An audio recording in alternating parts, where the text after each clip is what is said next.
Khulafa' Ar-Rasyidin ni mempunyai keberanian dan kesabaran yang amat tinggi. Antara contoh mencontohi sifat Khulafa' Ar-Rasyidin adalah yang pertama, kita mestilah berani menampilkan diri dalam kelas. Contoh dia memberi penerangan tentang rumusan topik-topik yang telah diajarkan oleh guru. Tu yang pertama. Yang kedua, kita hendaklah sabar menghadapi setiap cabaran dalam kehidupan. Tu yang kedua. Yang ketiga, kita mestilah menyertai kem motivasi yang dianjurkan oleh pihak sekolah ataupun badan kaunseling. Yang ketiga, kita hendaklah membaca buku yang bermanfaat.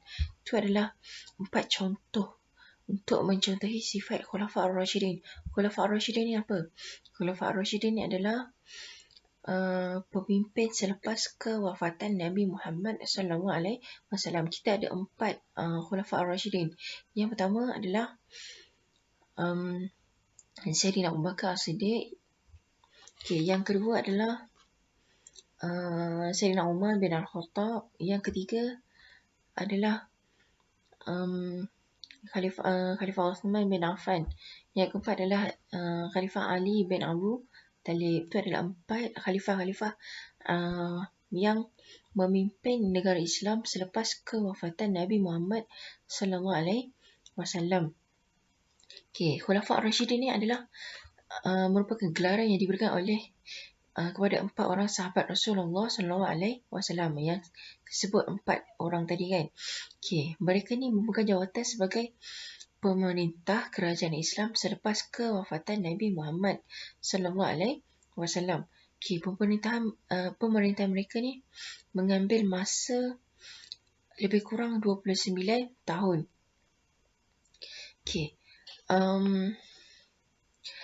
Keistimewaan Khulafa' Ar-Rasyidin yang pertama adalah mereka sentiasa berdampingan dengan Rasulullah SAW sewaktu baginda hidup. Itu yang pertama. Yang kedua, pemerintahan mereka berpandukan Al-Quran dan As-Sunnah. Itu hadis. Yang ketiga, mereka ni mempunyai hubungan kerabat dengan Nabi Muhammad SAW.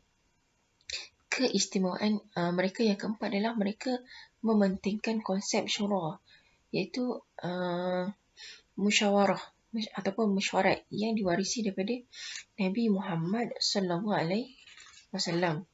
Itu adalah riwayat hidup Khulafa' Ar-Rasyidin.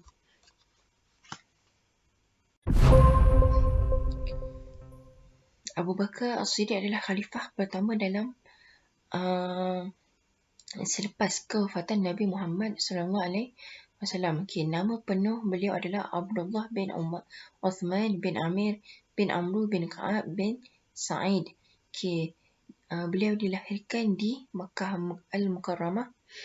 Tahun kelahiran adalah 572 Masihi, yakni selepas 2 tahun kelahiran Rasulullah SAW. Beliau berketurunan Bani Taimi Quraisy. Nama ibunya adalah Ummu Khair Salma bin Sakh. Gelarannya diberi adalah antik, iaitu bebas daripada api neraka. Itu yang pertama. Gelaran yang kedua adalah As-Siddiq. Itu maksud dia orang yang paling benar dalam kata-katanya. Itu adalah gelaran dia. Beliau berketurunan daripada Bani Taimi Quraisy dan meninggal dunia pada tahun 13 Hijrah, yakni usia 63 tahun, dan dimakamkan ataupun dikebumikan di sisi Nabi Muhammad SAW. Abu Bakar Siddiq ni disifatkan sebagai seorang yang pemurah, berani, hartawan dan dermawan, cintakan kebenaran, setia kawan dan lembut hati. Macam mana dia seorang yang pemurah? Dia sanggup membebaskan Bilal bin Rabah dan Ammar bin Yasir. Dia membeli dan memerdekakan setiap hamba yang diseksa. Macam mana pula dia berani? Dia berani dengan membela Nabi Muhammad SAW yang sentiasa diancam bunuh di Mekah Mukarramah. Itu yang kedua. Yang ketiga, dari segi hartawan dan dermawan, macam mana beliau dikategorikan sebagai hartawan dan dermawan? Beliau membelanjakan harta ke jalan Allah Subhanahu Wa Taala. Itu yang ketiga. Yang keempat, beliau cintakan kebenaran dan mempunyai semangat setia kawan yang tinggi.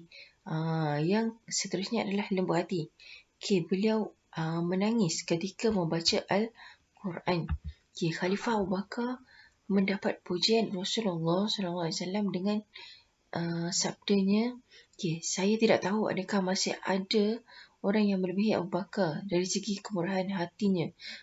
Rasulullah SAW memuji sifat kepribadian Khalifah Abu Bakar As-Siddiq.